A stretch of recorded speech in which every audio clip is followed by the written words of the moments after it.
Welcome everybody, it's Dr. Brizendine. I thought I would do a quick video for some of our new students who may not have had previous semesters at DSU to help you get acquainted with the website, specifically the LMS, the D2L site, and also the IA lab.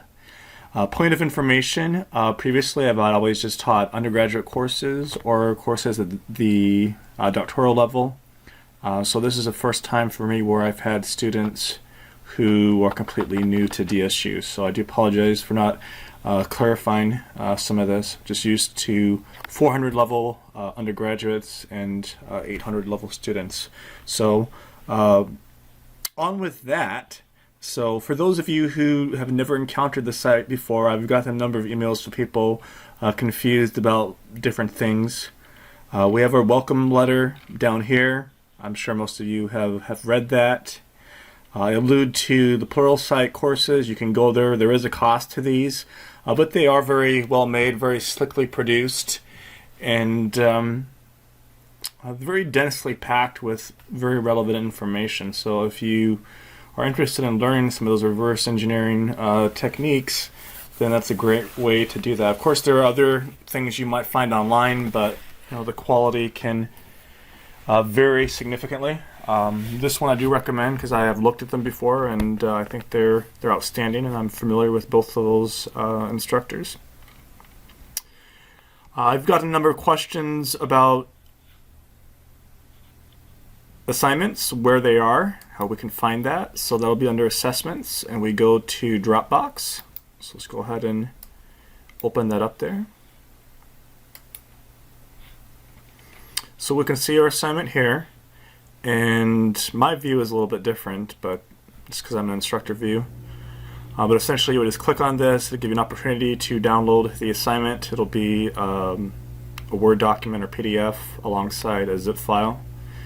And then when you complete it, then you have an opportunity to upload it. And so you get until the due date.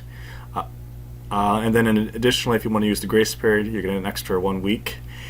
Towards the end of the semester, the grace period will disappear, and I'll make a notification of that, so if you're not sure about that, it'll make it abundantly clear. I do encourage you to do stuff very quickly, just so you don't fall behind. That can be very easy to do, especially as we get more advanced. Right now, a lot of what we've been doing has been providing some information so that we can have a good solid background as far as vulnerability discovery, which is very different from some of the other types of work that we'll be doing later on. So things will get more challenging as we get more hands-on later on in the semester. I think right now is a good place to carve out a spot for some of that background information to give us a good knowledge base. Now previously I had not had a due date for this. I did put the due date up today, and the reason why is because I didn't have the IA lab environment for you. I've gotten some emails about that. The iLab, I was simply waiting to get the binary from Hexphrase, the IDAPRO educational, and get that installed and then get that pushed out to you. And now that I have done that and I've had the opportunity to announce that in class, then now we have given you a 1 week, and then additionally you get the grace period. So there is a little bit of overlap there between Lab 0 and Lab 1. So again, if you're trying to wait for the last minute and you're struggling with Lab 1, that could already start to create a situation there. So I'm glad to see 8 people have already completed it, even without the IA lab. Another point of information with your assignments, if it calls for a screenshot, make sure you use appropriate screenshot etiquette. By that I mean carve out what is important, crop it. So if you don't know this already, you're working in a Windows environment and you want to take a screenshot, a very simple way to do is just hit the print screen button on your keyboard. I'm going to do that right now. And you can open up Paint, and you can just simply Control V, and you can go and crop. So if I wanted to, just crop this right here, I could do that, crop it. If I have people that present me with very large desktops, or they have dual monitors, and I can barely read what's going on, and it's just a lot of extraneous information, what I may do is I may ask you to resubmit it, or I may just give a 0 because I can't easily read it, and I'm not going to take the time to strain my eyes and zoom in 15 times to see some minuscule portion of it. So make sure that we are thoughtful in terms of how we crop our screenshots.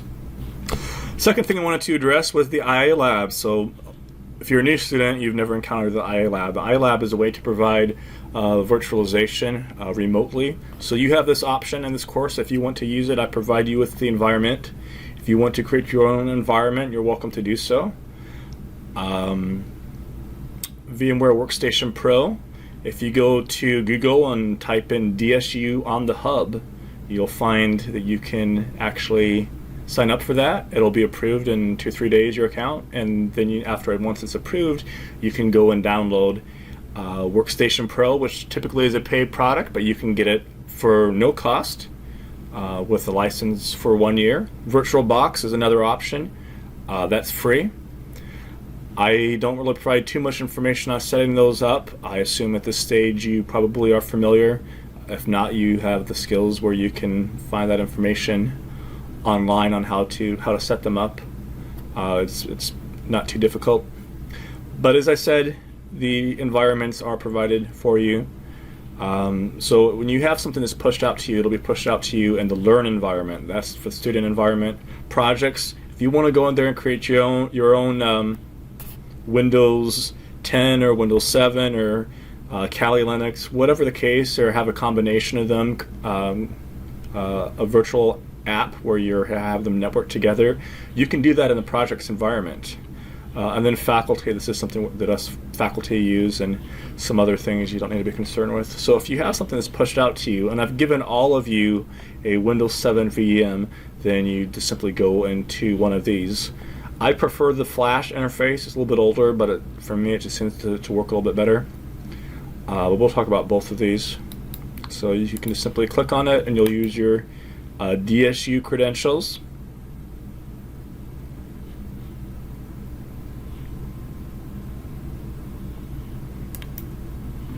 So go in there and authenticate.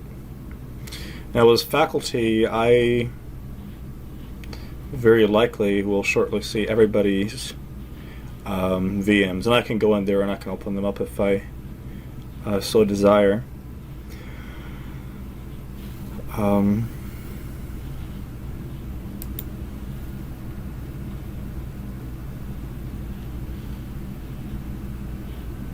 So you'll go to My Cloud, and I can see another view of the VMs there.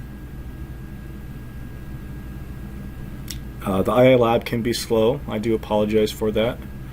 If you have the knowledge and skills and the computer resources to support your own VM environment, I would encourage you to do so.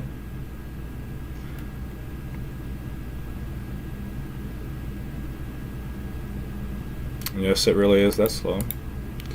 So I'm just going to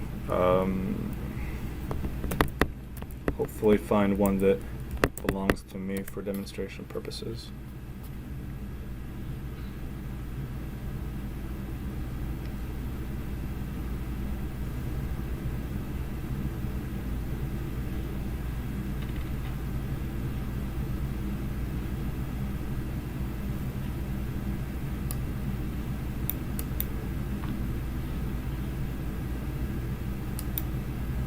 Well, it's unfortunate my name seems to be in all of these.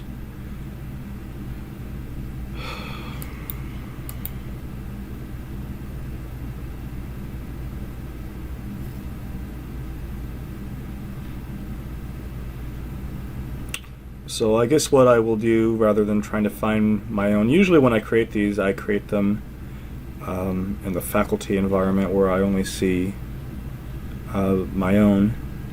I am going to go back to the other one, and I'm just going to open Austin's. I don't think he'll mind. So there we can click on it, and it'll tell you want to power on. So you want to go ahead and hit start.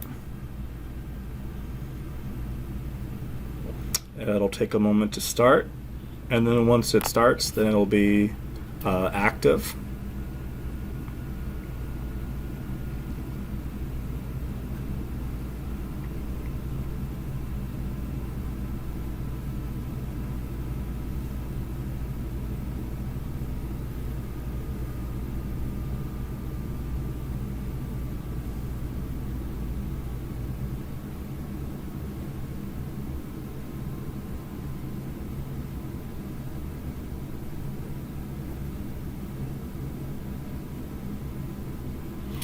Sometimes this can be a little slow to update, so nothing you can do is you can refresh it periodically. So it is open. The blue screen there is a good thing. Or open, by that I mean that it's powered on. And usually it runs a little bit faster than this, but